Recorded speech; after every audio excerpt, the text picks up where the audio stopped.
200 West Street, Lower Manhattan, 43 floors, $2.8 trillion in assets under supervision. A lobby so intimidating that first-time visitors have been known to straighten their tie before walking through a revolving door that doesn't care about their tie. Goldman Sachs has 45,000 employees worldwide. It has generated more billionaires, more Treasury Secretaries, more central bank governors, and more people who will casually mention they used to be at Goldman at dinner parties for the rest of their lives than any other financial institution in history. It has also generated more 24-year-olds who can't remember what a Saturday feels like than any other institution in history. This is what actually happens inside, level by level, number by number, with full honesty about what the numbers buy and what they don't. Level 1. The intern, 20 years old, $17,000 for the summer. The McDonald's across the street pays more per hour. You don't care. You applied at midnight, not because the deadline was midnight, because you'd been refreshing the portal since 11 p.m. and the moment it opened, you hit submit before your hands fully caught up with your brain. 3 rounds of interviews, behavioral questions, technical questions, a final round where a VP asked you to walk them through a DCF model and then interrupted you 4 minutes in to ask what you do differently if the terminal growth rate assumption changed. You answered correctly. You got the offer. Now you're here. First morning. You walk through the lobby and your badge doesn't work. You stand at the turnstile for 90 seconds while people in suits that cost more than your monthly rent walk around you. Nobody helps, nobody looks. You are, in the precise language of this building, not yet relevant. There are 80 summer analysts. All of you have 3.9 GPAs. All of you led 4 clubs. All of you have an internship that wasn't Goldman on your resume, which is why you're here instead of there. None of that matters now. Goldman doesn't hire you because you're special. Goldman hires you because you're capable of becoming interchangeable. The distinction will take you 6 months to fully appreciate. Your compensation, $17,000 for 10 weeks. Sounds significant. Divided by the actual hours you work, roughly 700 hours across the summer, and you're making $24 an hour before tax, $17 after. The McDonald's across the street is currently hiring at $16. The gap is smaller than your resume suggests it should be. You are not here for the money. You're here for 2 letters, the return offer. Everything else is scenery. Your job is building models in Excel and not make mistakes. That's the entire job description, accurately stated. You work from 9 a.m. till whenever the associate tells you to stop, and the associate never tells you to stop before midnight because the associate is also waiting for the VP to tell him to stop, and the VP is waiting for the MD, and the MD hasn't thought about stopping because the MD stopped thinking about stopping sometime around year 4 and never fully recovered the instinct. Goldman pays for your dinner if you're still at the office at 7 p.m. You are always still at the office at 7 p.m. This is the firm's way of acknowledging the situation without apologizing for it. Week 10. Conference room. 2 minutes. Handshake. Return offer for full-time. You say thank you with a completely straight face. You walk to the bathroom. You call your mother. She cries. You don't. You start in September. Level 2. The first-year analyst. 22 years old. $110,000 base. You make good money. You cannot afford to live like it. The offer was real. The job description was not. $110,000 base sounds like financial freedom until you subtract $4,200 a month for a studio in Tribeca that is technically within walking distance of the office if you define walking distance as a distance one could theoretically walk but would never choose to walk. After rent, taxes, and the $18 salads you eat at your desk at 11 p.m. because the good options close at 10, you have approximately $1,400 left a month. You are a Goldman Sachs analyst living on a budget tighter than a middle school teacher in Ohio. Your actual job is building pitch books. A pitch book is a 60-page PowerPoint presentation that tells a Fortune 500 CEO why Goldman Sachs should be hired to advise on a transaction. You spend 40 hours building it. The CEO will glance at it for 4 minutes before the meeting moves on. The ratio of production to consumption is so extreme it would be funny if you weren't the one doing the producing. The hours are the thing nobody explains with enough specificity during recruiting. Not long hours, that phrase has been so diluted by every industry that it's lost all meaning. Specifically, you will regularly work until 3 a.m., go home, sleep for 3 hours, shower, come back, and do it again. Your body will stop understanding sleep as a nightly event and start processing it as a resource you collect opportunistically on the subway and the car service home, once famously in a bathroom stall on the 23rd floor for 11 minutes between a model revision and a client call. The 2 a.m. logo incident will happen to you. It happens to every analyst. An associate messages at 2 a.m. Cover page has the wrong logo. The meeting is at 8. You fix the logo, you go home, you shower, you come back. The logo is the correct logo. Nobody mentions it. That's the economy of acknowledgement at this level. Errors are visible, corrections are invisible, and the baseline expectation is that everything is always correct. Bonus arrives in January, $40,000. After tax, $24,000. For approximately one afternoon, you feel like the protagonist of a movie about a person who has figured something out. Then the analyst next to you mentions his was $65,000. You spend the next week reverse engineering the $25,000 difference using only publicly available data and inference, which is exactly the analytical skill Goldman hired you for, applied to the most personally relevant dataset you've ever encountered. Nobody tells you your ranking. You just have to keep performing and hope the number moves. This is the most Goldman Sachs sentence in the English language. Level 3, the senior analyst, 23 years old, $125,000 base. You're no longer afraid. That's the problem. You survived year 1. That means something. Not much, but something measurable. You have a first-year analyst now. His name is probably something like Connor or Brendan. He has the same suit you had, the same nervous energy, the same habit of triple-checking every email before sending it as if the send button is a point of no return, which, at Goldman, it sometimes is. You were him 14 months ago. Now you are the person who sends the 2 a.m. logo message. You hear yourself do it. You recognize the sound. You send it anyway. The architecture of the floor has become legible to you now. The associates push work down to you. You push it down to Connor. Connor fixes the logo. You check Connor's work. The associate checks yours. The VP checks the associate's summary. The MD checks the VP's summary of the summary. Nobody checks the MD. This is not a meritocracy. This is a hierarchy that runs on something more efficient than merit. Fear.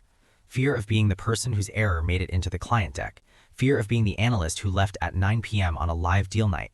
Fear of being the one whose name gets mentioned in the wrong tone in a hallway conversation you weren't supposed to hear. Here's what nobody tells you about losing the fear. It doesn't make things easier. It makes things colder. The fear converted into competence somewhere around month 16, and competence is quieter and more permanent than fear, but also more isolating. You are very good at a job that is slowly making you someone your college roommate wouldn't fully recognize. You know this. You're not sure what to do about it. You keep going. Promotion review is 4 months away. You already know you're getting it.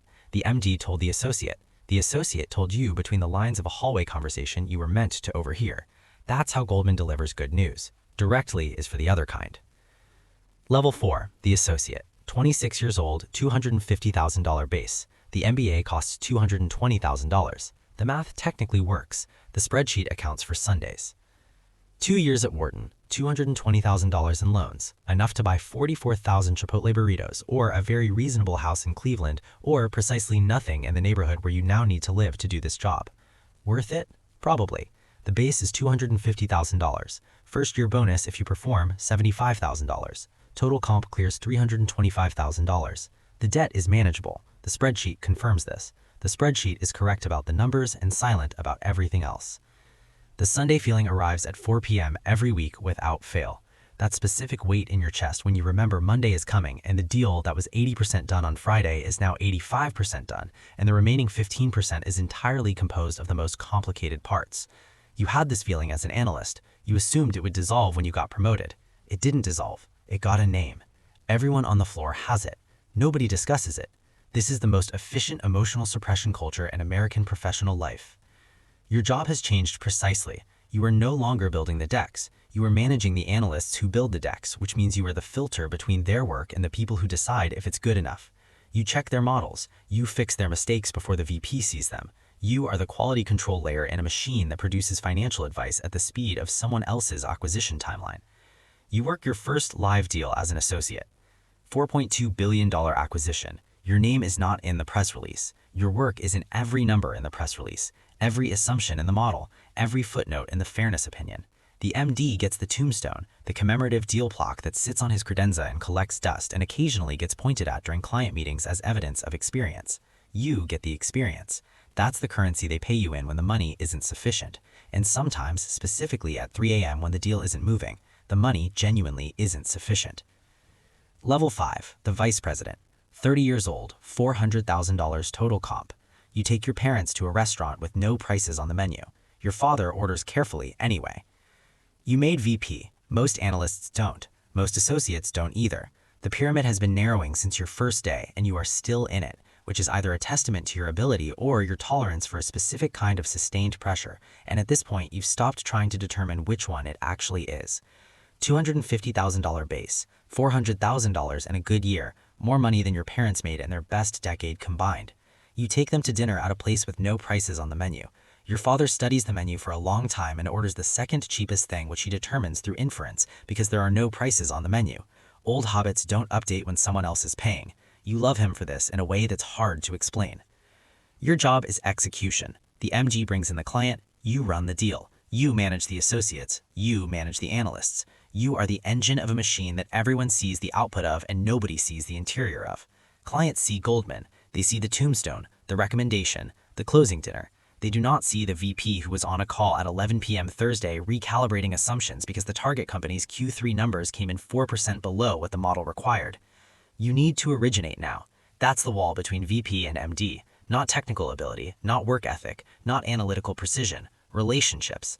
The capacity to sit across from a CEO and make him feel, over a 2-hour dinner, that Goldman Sachs is the only institution on earth that fully understands his situation. You've watched MDs do this. It looks like conversation. It is actually a performance refined over 15 years of dinners, golf rounds, and alumni events at which everyone is networking while pretending to do something else. You buy golf clubs. You take lessons on Saturday mornings. You are learning golf so that you can use golf to eventually need to learn golf. Level 6, the managing director.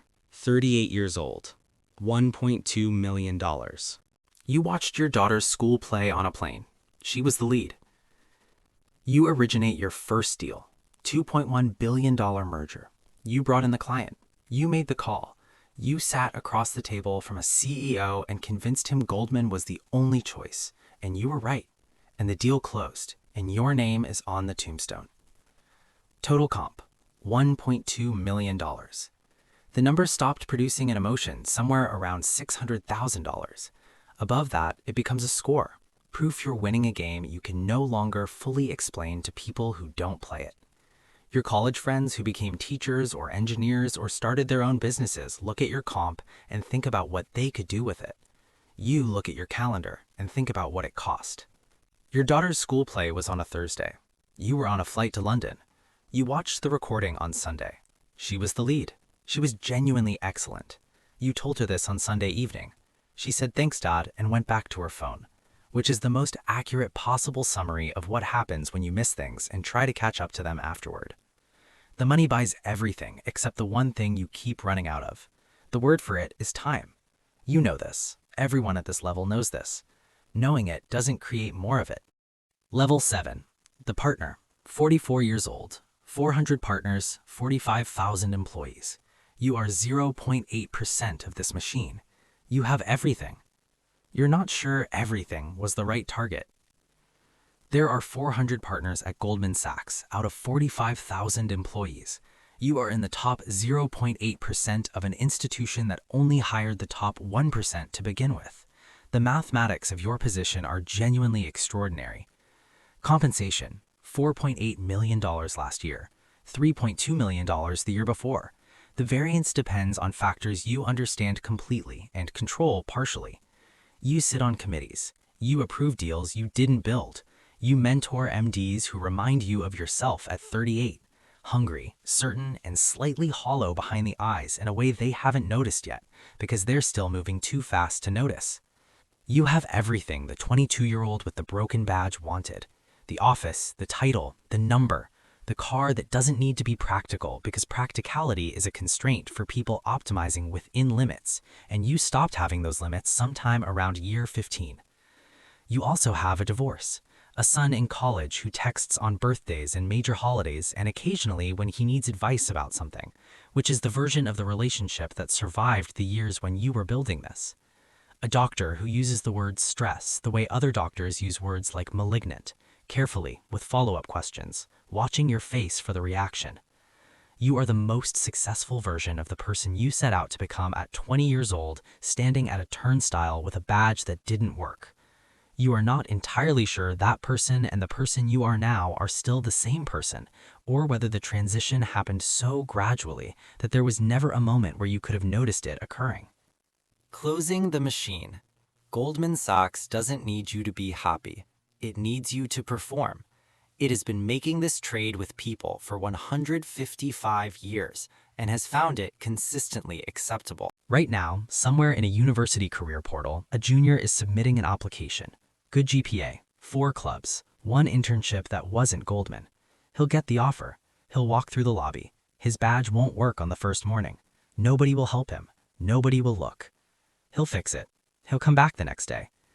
Here's the thing about the machine that took 155 years to figure out and still surprises everyone who learns it from the inside. It doesn't run on exploitation. It runs on aspiration. The people inside it want to be there. They chose it. They keep choosing it every morning with full information about what the choosing costs. That's not a critique. That's just the most honest description of what it is. The machine doesn't stop. It just gets new parts that are certain they'll be different. They won't be. That's also what makes it work.